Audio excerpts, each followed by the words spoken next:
नमस्कार प्यारे साथियों, स्वागत है आपका फिर से आपके अपनी YouTube चैनल श्री राम अध्ययन मंत्रा में। और हमारी वार्तालाप का जो पड़ाव है वो अंधेरे में कविता तक पहुंच गया। और अंधेरे में जो कविता है उसका 8वां खंड और पदबंध 63 और ये अंतिम वीडियो है इस कविता पर। फिर आपको देखने को मिलेंगे इसके महत्वपूर्ण क्वेश्चन जो हम साथ साथ में ही करेंगे, यानी कि अगले दिन। तो शुरू करते हैं, पहले पढ़ लेते हैं और जल्दी से करेंगे, इसको समाप्ति की ओर ले जाएंगे। एकाएक फिर स्वप्न भंग बिखर गए चित्र की मैं फिर अकेला, मस्तिष्क हृदय में छेद पड़ गए, पर उन दुखते हुए रंध्रों में गहरा प्रदीप्त ज्योति का रस बस गया है। मैं उन सपनों को खोजता हूँ आशय, अर्थों की वेदना घिरती है मन में। अजीब झमेला घूमता है मन उन अर्थों के घावों के आसपास, आत्मा में चमकीली प्यास भर गई है। तो सबसे पहले इसको देख लेते हैं साथियों, इसके कठिन अर्थ साथ साथ में अगर इसका कला पक्ष है तो वो भी चलता रहेगा। एकाएक मतलब सहसा या अचानक कह सकते हैं। स्वप्न भंग, जो कल्पनाएं जो विचार मेरे आंतरिक अंतर्द्वंद में चल रहे थे वो भंग मतलब अब टूट गए हैं, और टूट कर क्या हो गए हैं, बिखर गए हैं। मस्तिष्क का अर्थ जानते हैं आप, बताने लायक नहीं है। रंध्रों का अर्थ छिद्र हो जाएगा, और यहाँ रंध्रों दे रखा है तो छिद्रों हो जाएगा। फिर प्रदीप्त का अर्थ हो जाता है ज्वलंत ज्योति, और इसके अलावा जो ये रंध्र है वो किसका प्रतीक है, रिक्तता का प्रतीक है। अकेलापन रिक्तता का प्रतीक है, तो ये रिक्तता रूपी छेद हो जाएंगे। ठीक है, तो वो चीज़ आई है। फिर देखते हैं इसमें अर्थों की वेदना घिरती है। तो अर्थ रूपी वेदना तो रूपक अलंकार हो जाएगा यहाँ पर। वेदना का अर्थ पीड़ा होता है। झमेला का अर्थ होता है उलझन। फिर है उन अर्थों के घाव, अर्थ रूपी घाव, पहले अर्थ रूपी पीड़ा और फिर उसके पश्चात अर्थ रूपी घाव। तो यहाँ पर भी क्या है, रूपक अलंकार हो जाएगा। आसपास ये ध्वनि सामने आया है यहाँ पर, चमकीली चमत्कार से युक्त। तो ये इसका कलापक्ष और जो कठिन अर्थ है वो बता दिए हैं। तो प्रदीप्त का अर्थ प्रज्वलित बताई था, ज्योति प्रकाश हो ही जाता है। आशय का अर्थ हो जाता है। तो इसका अर्थ जान लेते हैं, व्याख्या जान लेते हैं।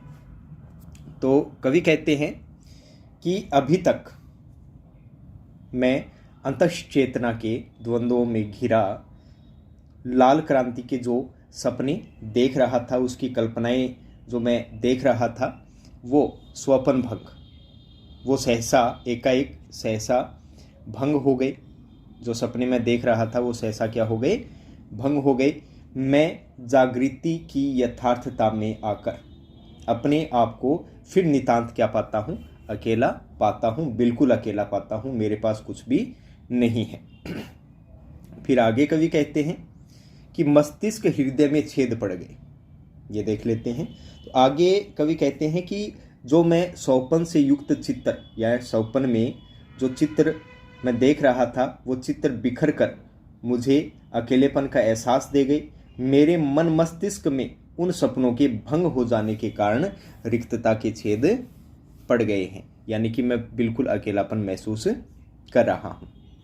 पर उन दुखते हुए रंध्रों में गहरा प्रदीप्त ज्योति का रस बस गया है।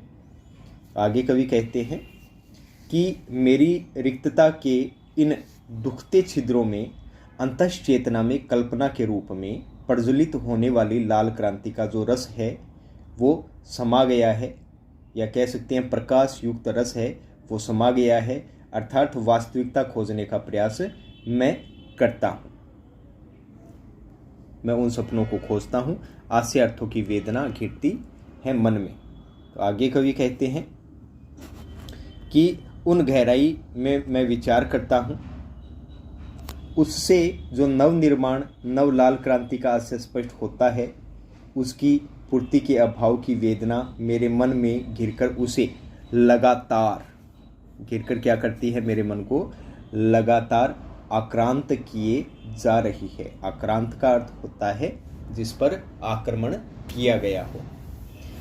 यानी कि कुल मिलाकर बात यह है कि अजीब सी उलझन यानी झमेला, यानी कि मैं अजीब सी उलझन में उलझकर रह गया हूँ। मन उन अर्थों के घावों के आसपास आत्मा में चमकीली प्यास भर गई है। अब आगे कवि कहते हैं कि सपनों के अर्थ अपनी आपूर्ति के जो घाव दे गए हैं, मन उन्हीं के आसपास क्या कर रहा है, घूम रहा है। जो घाव मुझे देकर गए हैं, कौन, सपनों के अर्थ, वो मेरे आसपास घूम रहे हैं। मेरी आत्मा है, उसमें तत्संबंधी जो क्रांति की लाल आग की प्यास समाकर पूर्णतः भर गई है, वो चमकती हुई दिखाई दे रही है। यहाँ तक हुआ। चलते हैं नेक्स्ट पार्ट की ओर। इसी का भाग ये आगे।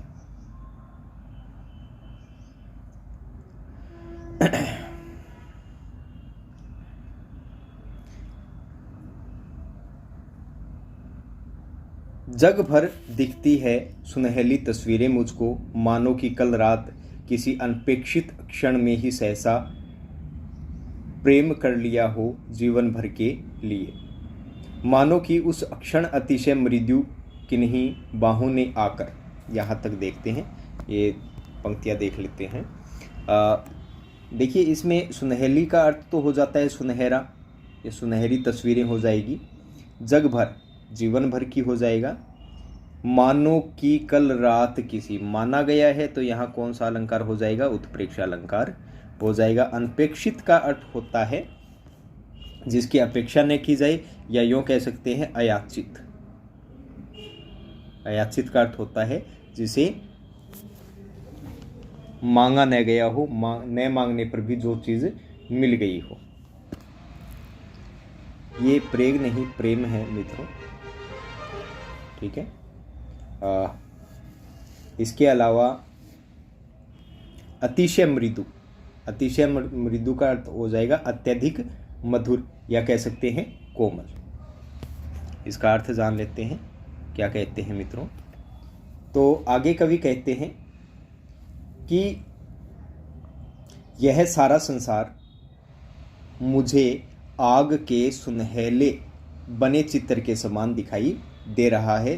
जितना भी ये संसार मुझे दिखता है वो किसके समान दिखता है, सुनहले चित्रों के समान दिखता है। तो यहाँ आप उपमा अलंकार कर सकते हैं। फिर आगे कवि कहते हैं कि मानो कल रात मैंने किसी अयाचित क्षण में, अनपेक्षित मतलब अयाचित क्षण में, न मांगने पर भी जो क्षण मिल गया, अचानक किसी से प्यार कर लिया है, प्रेम कर लिया है। जीवन भर के लिए किसी को अपना बना लिया है। मानो उस क्षण में किन्हीं अत्यधिक मधुर कोमल बाहों ने आकर सहसा मुझे इस प्रकार से कस लिया था कि, आगे चलते हैं, ये रहा यहाँ तक, ये 3 पंक्तियां और हैं। कस लिया था इस भांति कि मुझको उस स्वपन स्पर्श की, चुंबन की याद आ रही। अज्ञात परिणीनी कौन थी, यहाँ तक। तो देख लेते हैं इसको, इसकी व्याख्या देख लेते हैं। तो कवि कह रहे हैं कि तो ऐसा क्षण आया कि मुझे ऐसे लगा कि मधुर कोमल बाहों ने आकर सहसा मुझे इस प्रकार से कस लिया है कि उसके जो स्वप्निल चुंबन है, उसका जो स्पर्श है, उसकी याद अभी तक तन में आ रही है।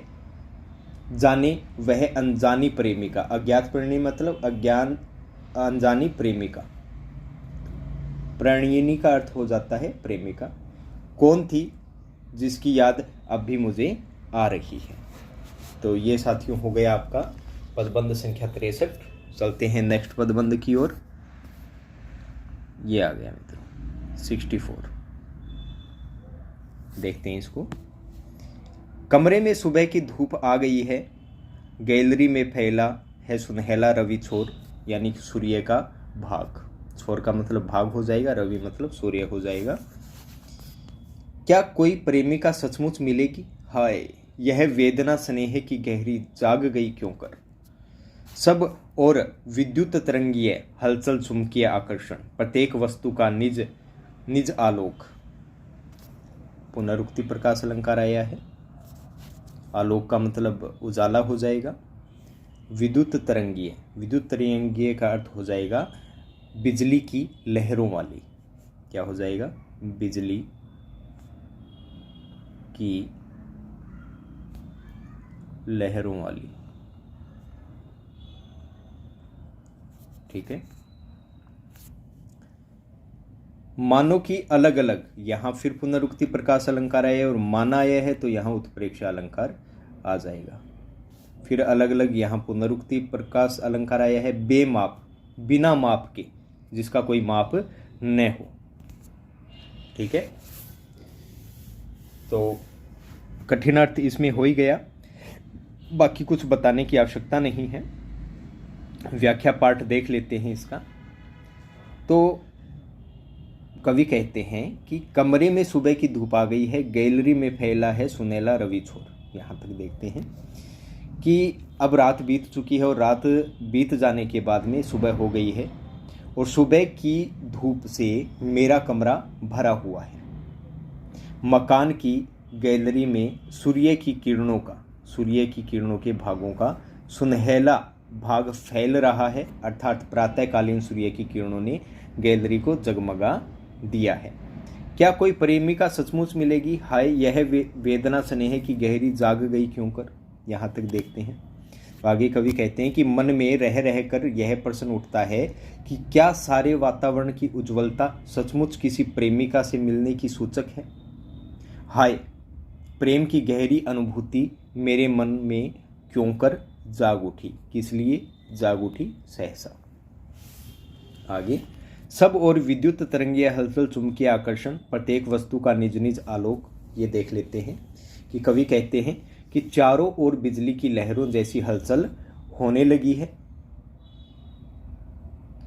एक चुंबकीय आकर्षण का वातावरण छाया बनता जा रहा है।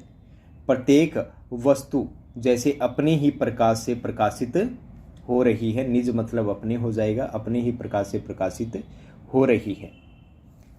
मानो कि अलग अलग फूलों के रंगीन अलग अलग वातावरण है। बेमाप, उनको देखकर ऐसा लगता है मानो अलग अलग रंगीन फूलों के फैलाव से अलग अलग वातावरण चारों ओर छा रहे हैं। ठीक है, नेक्स्ट चलते हैं।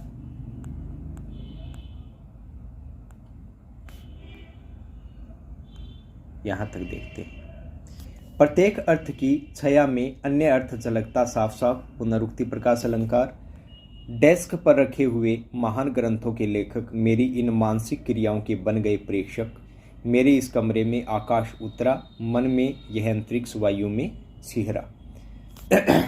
देखो मित्रों, कमरे में आकाश नहीं उतर सकता, तो यहाँ विरोधाभास अलंकार है। विरोध का आभास मात्र हो रहा है यहाँ पर, लेकिन वास्तविक में विरोध नहीं है। चलते हैं मित्रों, अब देख लेते हैं इसकी व्याख्या। कठिन अर्थ इसमें नहीं है इतना। तो आगे कवि कहते हैं कि उनके प्रत्येक अर्थ की छाया स्पष्ट रूप में अन्य गहरे अर्थों को प्रकट करने वाली है, जो साफ मुझे दिखाई दे रही है। उनके प्रत्येक अर्थ की छाया, क्षमा करें, मेरे डेस्क पर जो अन्य ग्रंथ रखे हैं, उनके महान लेखक, जितने भी उनके महान लेखक हैं, जैसे अदृश्य रूप से मेरी इस समय की मानसिक क्रियाओं प्रतिक्रियाओं के दर्शक, प्रेषक का मतलब दर्शक या साक्षी हो जाएगा, तो दर्शक और साक्षी बन रहे हैं। मेरे कमरे में आकाश उतरा, मन में यह अंतरिक्ष वायु में सिहरा। आगे कवि कहते हैं कि ऐसे लगता है जैसे सारा आकाश ही मेरे कमरे में उतर आया है। मेरा मन इस आकाशीय वायु के एहसास से सिहर उठा है। अंतरिक्ष वायु मतलब आकाशीय वायु। यह आपका हो गया मित्रों पदबंध संख्या 64। चलते हैं नेक्स्ट पदबंध की ओर। यह आपके समक्ष है। यह आ गया पदबंध 65। ये इतना है।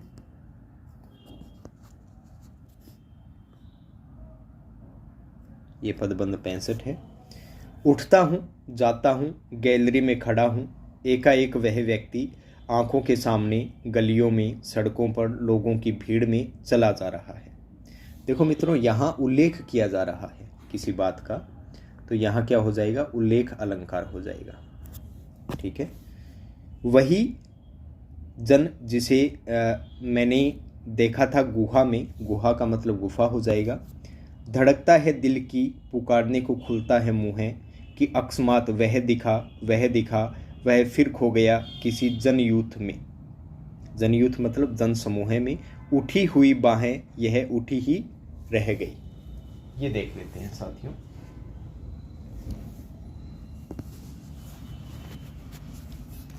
व्याख्या देखते हैं। कठिन अर्थ इसमें नहीं है इतना।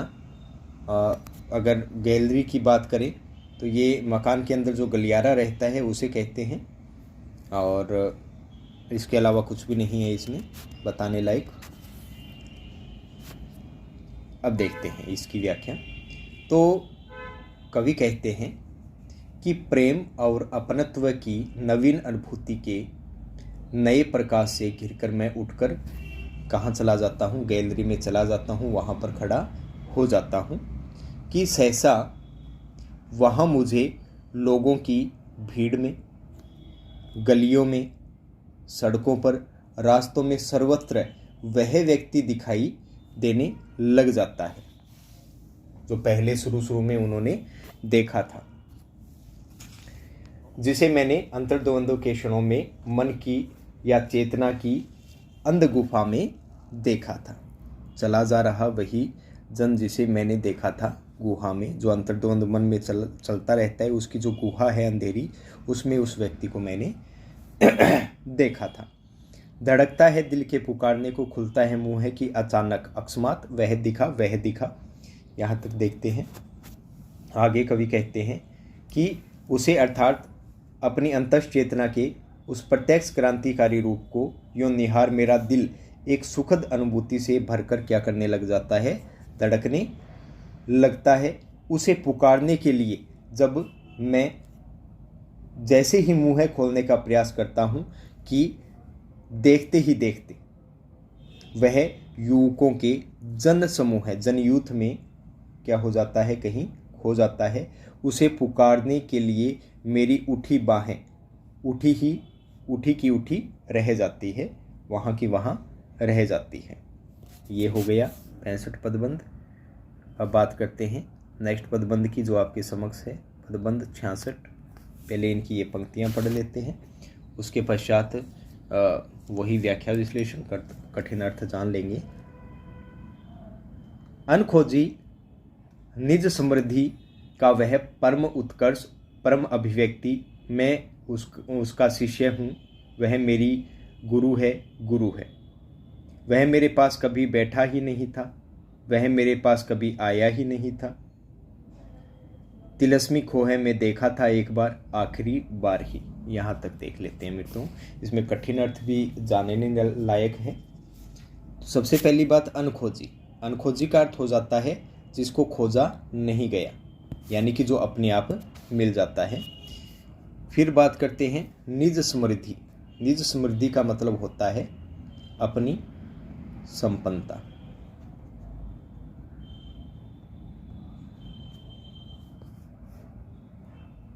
परम उत्कर्ष यानी कि चरम विकास, या कह सकते हैं अत्यधिक उन्नति हो जाएगा। परम अभिव्यक्ति, इसका अर्थ हो जाता है श्रेष्ठ अभिव्यंजना, यानी कि जो हम कुछ कहते हैं अपने मन के भाव, उसका उत्कृष्ट या श्रेष्ठ। ठीक है। इसके अलावा तिलस्मी, तिलस्मी का अर्थ हो जाता है जादुई।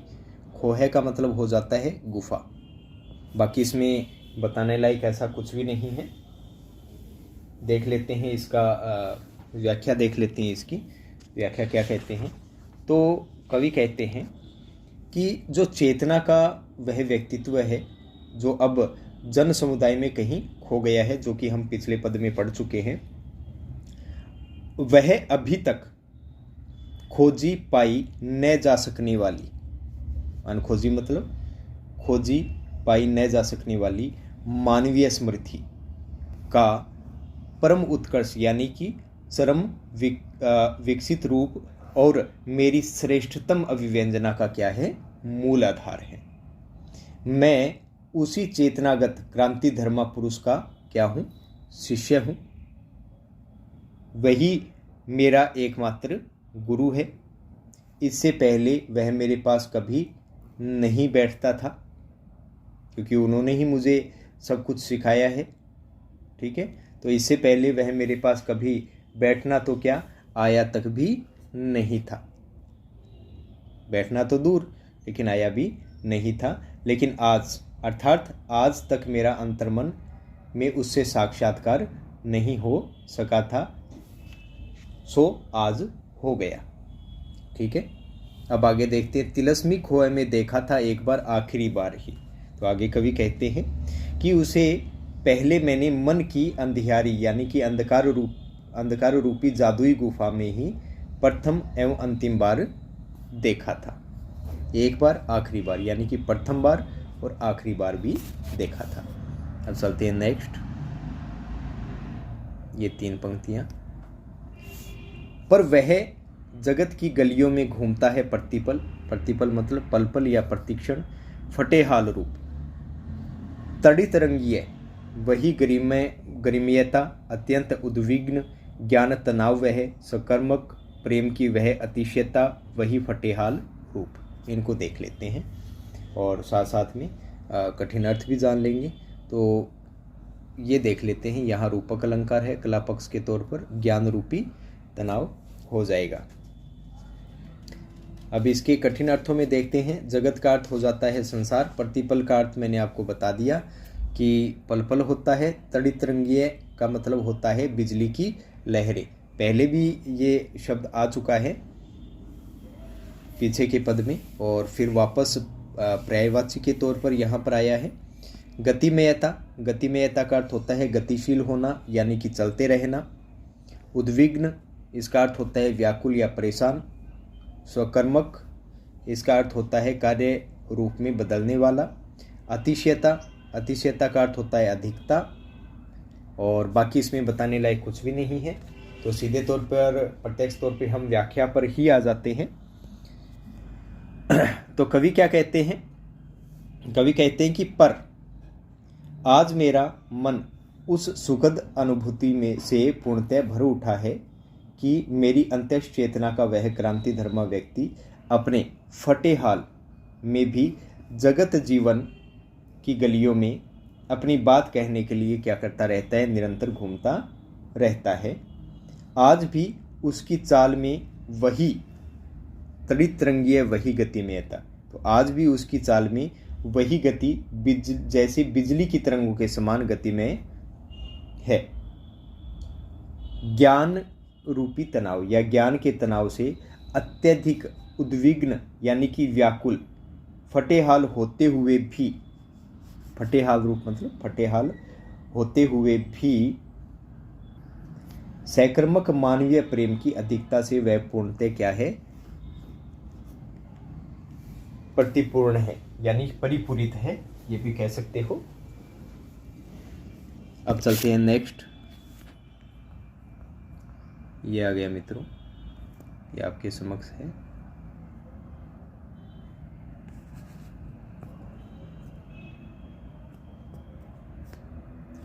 अब देखिए, परम अभिव्यक्ति लगातार घूमती है जग में, पता नहीं जाने कहाँ, और जाने कहाँ यहाँ पुनरुक्ति प्रकाश अलंकार आ गया है।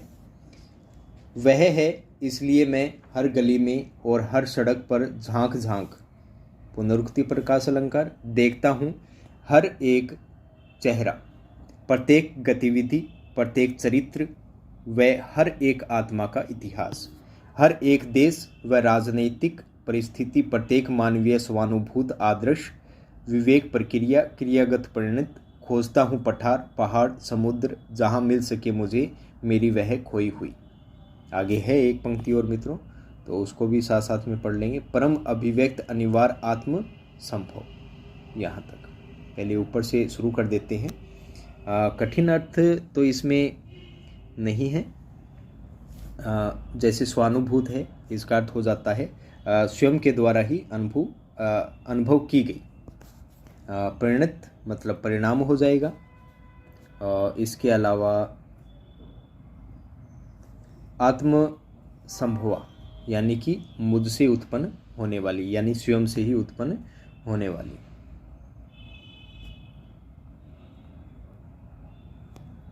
अब चलो चलते हैं, इसकी व्याख्या देख लेते हैं। तो आगे कवि कहते हैं कि परम अभिव्यक्ति लगातार घूमती जग में, पता नहीं जाने कहाँ। तो कवि के अनुसार जो मेरी परम श्रेष्ठ अभिव्यक्तियों का वह जो क्रांति धर्मा स्वरूप संसार में पता नहीं कहाँ घूमता रहा करता है, इस समय वह जाने कहाँ है। और इसलिए मैं हर गली में, हर सड़क पर, इसलिए जो कवि है वो कह रहे हैं कि इसलिए मैं प्रत्येक गली, सड़क और मकान पर झांक कर वह चेहरा खोजने देखने का अनवर्त प्रयास करता हूँ, लगातार उसका प्रयास करता रहता हूँ। अपनी प्रत्येक गतिविधि में वह प्रत्येक सही मनुष्य का चरित्र है, मैं इतना जानता हूँ। उसमें प्रत्येक मानवीय आत्मा का इतिहास अंतर्निहित है। उसी की सक्रियता में प्रत्येक देश की राजनीति परिस्थितियाँ और मानव जाति के स्वयं अनुभवों से प्राप्त आदर्श सूझों भरी प्रक्रिया, विवेक प्रक्रिया, विवेकार्थ सूझ हो जाएगा, मतलब अच्छे पूरे की परख हो जाएगा। तो मानव जाति के स्वयं अनुभवों से प्राप्त आदर्श सूझों भरी प्रक्रिया सक्रिय होकर कार्य रूप में परिणत होती या हो रही है, मतलब परिणाम के तौर पर वो सामने आ रही है। मेरी जागरूक चेतना ऐसे ही अंतः चेतना के क्रांति धर्मा व्यक्तित्व की तलाश कहाँ कर रही है? पठारों पर, पहाड़ों पर, वनों और समुद्रों में चारों ओर कर रही है। जहाँ मिल सके मुझे मेरी वह खोई हुई परम अभिव्यक्ति अनिवार्य आत्म संभवा। इसको देख लेते हैं। अब कहीं भी जहाँ वह मुझे प्राप्त हो सके, वह जो आत्मा में ही संभव हो सकने वाली मेरी श्रेष्ठ अभिव्यक्ति, परम अभिव्यक्ति मतलब श्रेष्ठ अभिव्यक्ति की अनिवार्यता खो गई है, खोजता हूँ कि वह मुझे फिर से मिल सके, प्राप्त हो सके। तो साथियों, ये जो आपकी रचना है अंधेरे में, गजानन माधव मुक्तिबोध, तो आखिरकार ये पूर्ण हो चुकी है। 25 भाग इसके प्राप्त हुए हैं खोज में। साथियों, ये निरंतर हमेशा ये बनी रहेगी, यूट्यूब पर आपके काम आती रहेगी। तो एग्ज़ाम भी नज़दीक है। अभी कल के वीडियो में मैं प्रश्न उत्तर लेकर आ रहा हूँ आपके लिए, तो उसी के वीडियो में मिलते हैं। तब तक के लिए हमें विदा दीजिए। जय हिंद, जय भारत साथियों।